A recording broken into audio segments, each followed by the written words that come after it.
Saat manusia lupa, bisa menjadi fasik, bisa menjadi munafik, bisa menjadi kafir, bisa menjadi setan, bahkan iblis, jin dan iblis kan. Saat manusia itu lupa. Bahkan tidak sedikit orang yang ingin berbicara kebaikan, mengajak kepada kebaikan. Katakanlah, atakmurunan nas, kenapa sih kamu menyuruh orang lain itu bilbiri untuk melakukan perbuatan baik, menyuruh anak-anakmu untuk memiliki perbuatan baik, menyuruh orang lain dan lingkunganmu untuk memiliki perilaku yang baik. Sedang kamu sendiri adalah orang yang lupa, yang sesungguhnya kamu juga orang yang dilupakan oleh Tuhanmu. Al-Baqarah 44. Jadi orang fasik itu orang yang tidak peduli adanya kebenaran. Orang yang fasik itu orang yang merasa dirinya itu berada di dalam kebenaran sebagai pengikut kebenaran, tapi tidak mengenal kebenaran. Kita pengikut Nabi Muhammad, tapi tidak mengenal Nabi Muhammad. Kita pengikut risalah Rasul, tapi kita tidak mengenal tentang risalahnya itu apa sih, kecuali hanya dari bacaan, kecuali dari angan-angan, kecuali dari katanya ke katanya. Kita tidak langsung bertatap muka dengan sang wakil resmi Tuhan, sebab Quran jelas liyudhirahu ala dini kulih, bahwa Allah sangat jelas bahwa arsalna rusulana, Allah itu mengutus rasulnya itu bil huda wa bil haq, bil haq, bil huda bil haq. Apa artinya? Adanya terang itu pasti ada bil haq, ada kebenaran. Ba'al haq artinya bahwa ada yang hak, ada yang sah, ada yang wenang, memegang al-haknya Tuhan, memegang hakikatnya Tuhan. Dia di dalam Tuhan, bersama dengan Tuhan, dari Tuhan. Maka bisa katakan bil huda wa bil haq. Baru liyudhirahu, baru dalam menjalani kehidupan itu untuk diwujudkan, menampakkan keharmonisan, kerukunan, kemakmuran, keadilan, kesejahteraan, itu akan terwujud. Maka jamaah rahimakumullah, pada malam 1 Suro berketepatan ini, sinyal kuat dan dawuh bahwa ini adalah masuk pada dimensi zaman baru, masuk peradaban baru, masuk dalam tatanan baru, kesiapan untuk berada di dalam tatanan baru. Baldatun, memiliki sebuah dada, memiliki sebuah pemikiran, memiliki sebuah tindakan. Baldatun, sekali lagi, memiliki sebuah terjaganya hati nurani. Baldatun, memiliki sebuah pemikiran lauh mahfud, memiliki pemikiran menuju terbentuknya ars, memiliki sebuah perilaku kebijakan dari kebenaran al-haknya Tuhan yang mencahayakan. Kemudian tindakannya adalah tindakan-tindakan kesalehan, perilakunya maslahah kolektif sosial yang baik. Maka pada saat kita berbicara tentang sebuah kebenaran itu al-haq min rabbik, yang benar-benar tenggelam oleh ritual-ritual palsu, oleh topeng-topeng ritual, oleh lipstik yang tidak jujur, yang meninggalkan kejujuran. Kebenaran telah beralih menjadi pembohongan demi pembohongan. Keadilan beralih menjadi kepentingan demi kepentingan. Padahal kalau kita berbicara kejujuran, berarti di dalamnya ketulusan, berarti di dalamnya keikhlasan. Kebenaran berarti di dalamnya adalah tentang ruhiyah. Kebenaran berarti di dalamnya bukan masalah sesuatu yang fana, tapi sesuatu yang baqo, sesuatu yang abadi, sesuatu yang perennial. Kemudian keadilan berarti di dalamnya adalah kesejahteraan dan kebahagiaan, tidak membeda-bedakan. Walaupun tetap dalam tegas, jelas dalam kita bersikap. Beda antara tegas dan jelas dengan pengecut dan takut. Itu sangat beda. Itu sangat beda. Apakah kita selama ini telah sering, sejauh mana memanipulasi rasa takut, dimanipulasi dengan untuk ngerukuni? Apakah kita sebenarnya benar-benar ingin menjaga kerukunan? Kerukunan itu pijakannya adalah cinta tanpa syarat, cinta tanpa kepentingan, cinta tanpa validasi, cinta yang tidak perlu pengakuan. Selama kamu cinta tapi membutuhkan pengakuan, maka cintamu palsu. Cinta kamu membutuhkan validasi, cintamu palsu. Cintamu menginginkan balas budi, cintamu untuk mengikat orang lain supaya terjajah, dan sesungguhnya diri kamu yang terjajah. Itu adalah cinta palsu.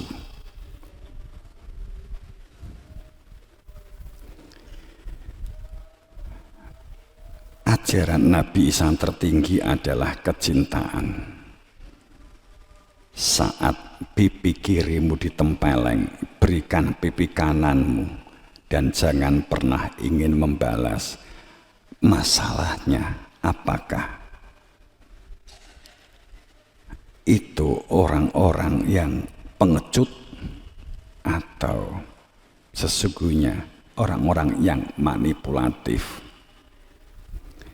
Kita menjadi orang-orang yang manipulatif saat kamu mengatakan, ini kan ngerukuni, ini kan demi kerukunan.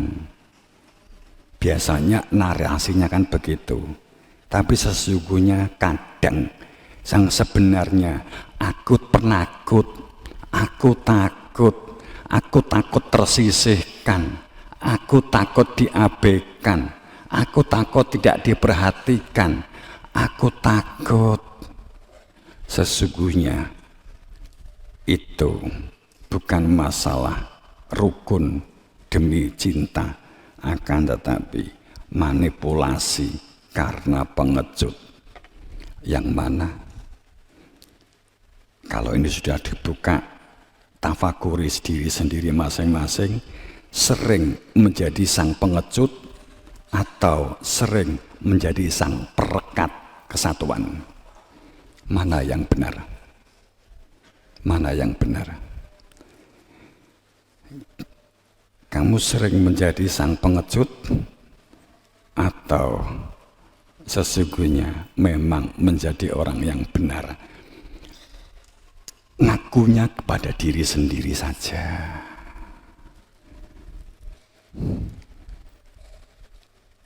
Tapi ketok kok gini.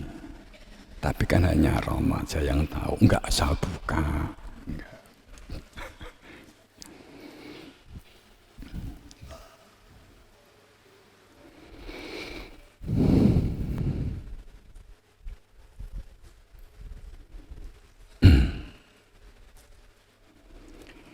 Karena kadang itu tabirnya tipis.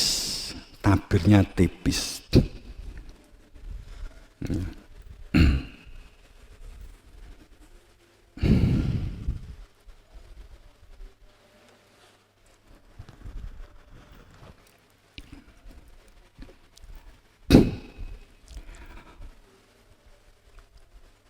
Maka mulailah sebuah kesadaran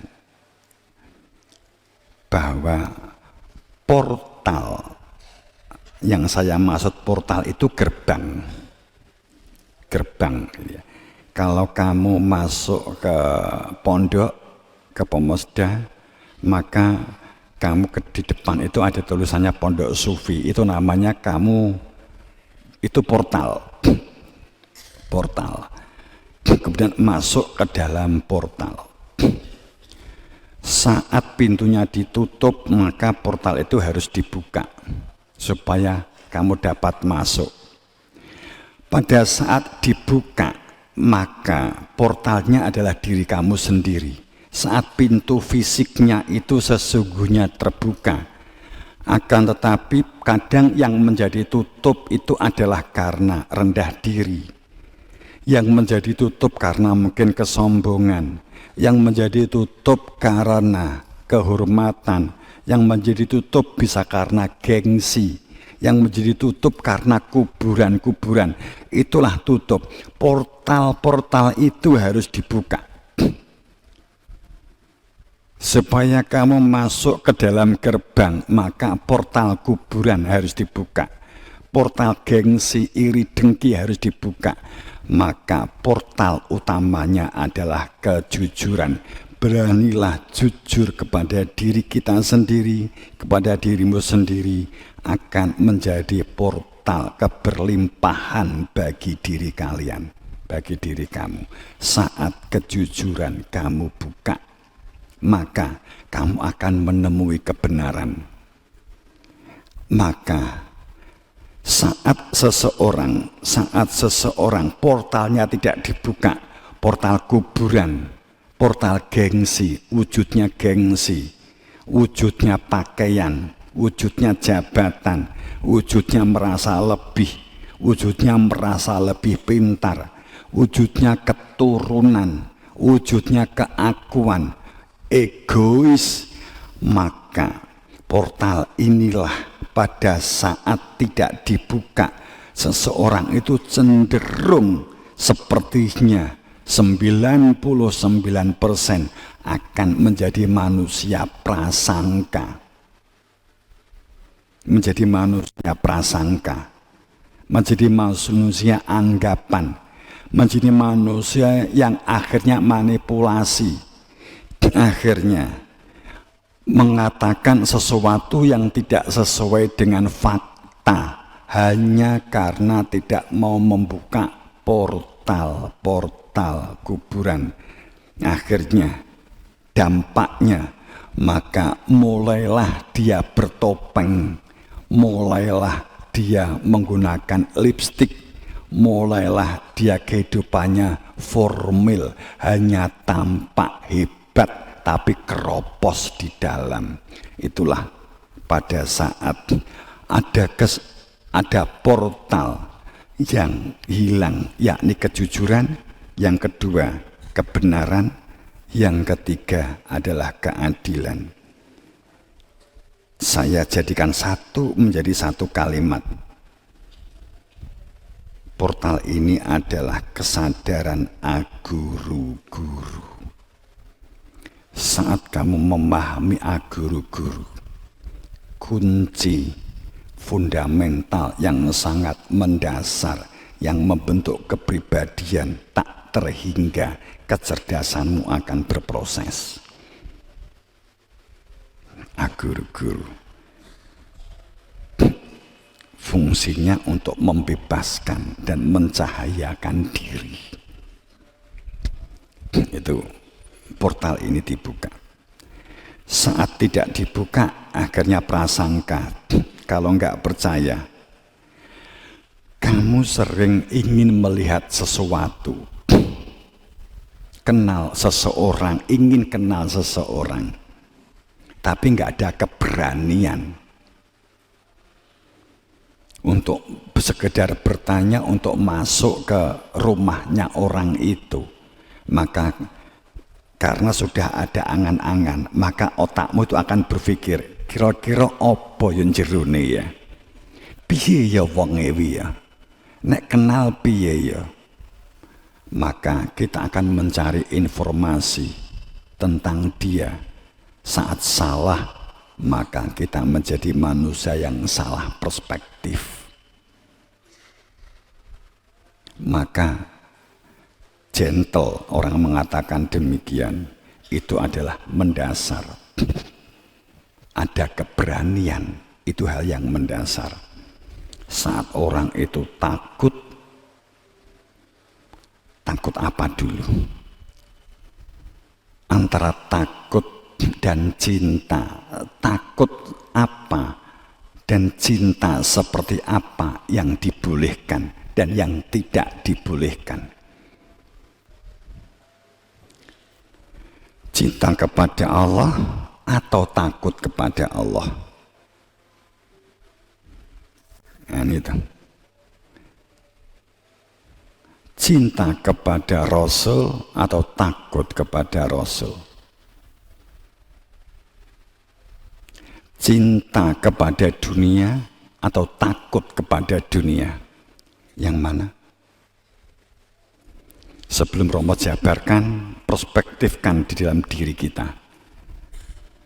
Apa yang menjadikan kita tuh sering berada di dalam kepengecutan dalam diri kita, yang menjadikan kita itu tidak berkembang, yang menjadikan kita banyak masalah, yang menjadikan kita itu sering menghadapi sesuatu masalah yang tidak pernah kita duga, dan sebaliknya. Jalan keluar yang tiba-tiba tidak pernah kita duga. Apa penyebabnya? Tiba-tiba menemukan jalan keluar. Kapan? Cermati. Biasanya pada saat ada cinta tanpa syarat, kamu akan menemukan jalan keluar yang tidak pernah kamu duga. Akan tetapi jika kamu takut, kamu menemui masalah yang juga sama, tidak kamu duga. Ini. Maka sekali lagi, portalnya adalah guru-guru. Saya akan cerita ini dulu.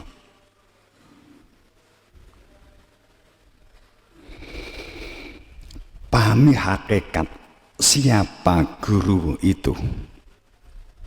Pahami hakikat siapa gurumu itu.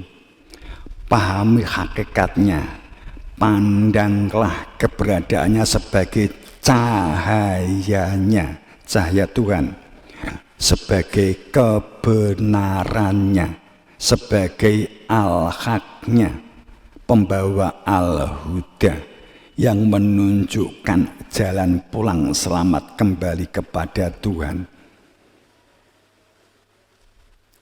Sang pembawa risalah. Jangan membuat penilaian dari pertimbangan lahiriah jasadiah. Jangan membuat pertimbangan karena keturunan darah daging kulit, karena anak, karena istri, karena suami, karena ponaan, karena paman. Banyak yang gagal, kemudian tersematkan menjadi orang-orang yang fasik dan munafik, dan menjadi orang-orang yang mengingkari khianat. Pasti pemahaman guru-guru didasarkan sebuah penilaian physically, didasarkan atas jasad. Peristiwa 2012, peristiwa 1400 tahun yang lalu, peristiwa 2000 tahun yang lalu, peristiwa 3900 tahun yang lalu, peristiwa 7100 tahun yang lalu. Kalau saya sebut subjek, peristiwa setelah Nabi Ishak geger geden, peristiwa setelah Nabi Musa geger geden, peristiwa setelah Nabi Sulaiman geger besar, setelah peristiwa Isa geger besar, setelah Nabi Muhammad geger besar, dan setelah 2012 geger besar. Semua pengkhianat yang identik dengan kebenaran itu adalah pasti disertainya para pengkhianat. Mereka yang membelot. Tidak ada nabi dan rasul tanpa pengkhianat. Tidak ada nabi dan rasul tanpa orang fasik dan munafik. Tidak ada yang mulus. Semuanya dihadapkan dengan munafikun, fasikun, pengkhianatun.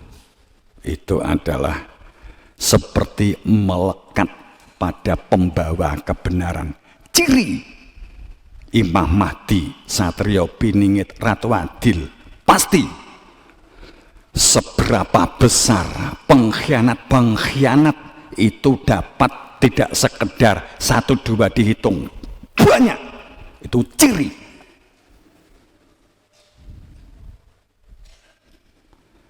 Pada umumnya, karena itu bagian dari pemurnian, pembersihan, tazkiyatun nafs, itu bagian dari itu. Bagaimana menyikapi pengkhianat? Apakah akan sakit hati, berada di dalam emosi, terkungkung oleh dendam, terkungkung ingin pembalasan, maka gagal.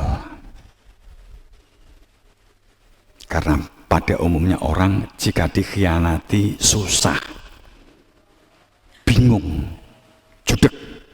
Tapi para nabi rasul dikhianati, karepmu, iman terserah, percaya bah-bahno, meleding silit-silitmu dewi, kan gitu.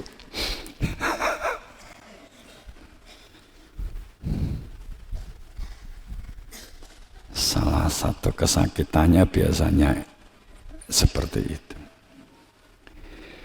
Maka saat penilaian kebenaran itu dipertimbangkan dari lahir jasadiah, karena keturunan, karena darah daging kulit, mergo dulurmu, ya memang secara sehat memang dulurmu, secara syariat mungkin saudara darah daging kulitmu, tapi dalam guru-guru tidak kenal anak, tidak kenal istri, tidak kenal ponaan, tidak kenal pakdi, paklik, bibi, bebek, bubuk, nggak mengenal itu. Karena tugasnya adalah cahaya, menerangkan cahaya. Karena tugasnya adalah mengembangkan, mendistribusikan, mengokohkan cinta tanpa syarat, cinta al-hubbi rauhilah.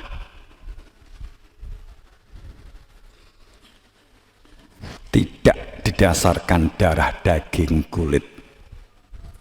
Walaupun tetap memperhatikan dalam mendidiknya, di dalam membangun keharmonisan. Jika takwa, cintanya karena cinta kepada Allah sehingga disebut sebagai hamba,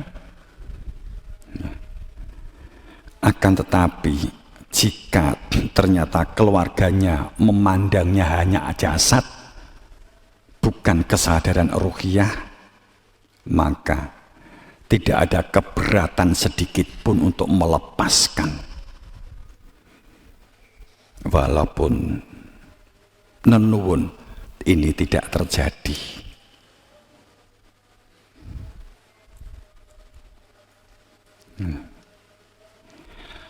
Makanya keselamatan itu tidak ada istilah keberuntungan. Mungkin kamu akan sulit mencerna ini. Keselamatan dan kecerdasan spiritual itu tidak ada keberuntungan dalam pengertian duniawi. Enggak, tidak ada. Rasa sakit, ketulo-tulo, kejepit, merasakan bersakit-sakit dahulu, luka demi luka yang menjadikan seseorang itu menjadi cerdas secara spiritual saat menghadapi luka demi luka dan tetap berdiri walaupun dalam kelukaan, tetap berjalan walaupun dalam pengkhianatan, tetap menyampaikan kebenaran walaupun dihalangi dengan berbagai cara. Tidak akan untuk jatuh hanya karena sebuah halangan demi halangan. Karena itulah spiritual.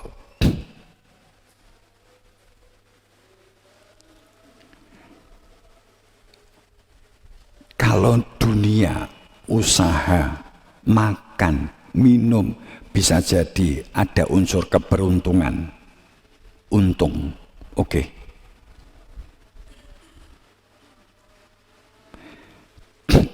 Kowe anake presiden, kowe anake menteri, kowe anake bupati, luwih untung timbangane anake becak, oke. Luwih untung timbangane anake pemulung, oke. Tapi kalau di dalam hal kecerdasan spiritual, dalam hal kecerdasan batin, dalam hal kehidupan yang batiniah, tidak ada istilah beruntung karena anak bupati maka lebih beruntung daripada anak pemulung. Tidak.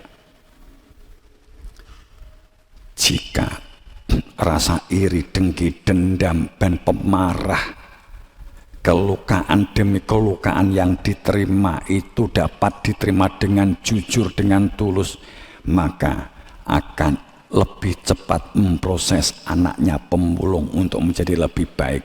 Anak bupati bisa jadi akan cepat rusak karena pemanjaan demi pemanjaan telah merapuhkan jiwanya. Tidak kelihatan karena sangunya tentu tidak akan kekurangan, sedang pemulung akan selalu kurang dan kurang. Yang sulit tetap stabil saat kita menghadapi luka demi luka. Yang diperlukan hanya kejujuran.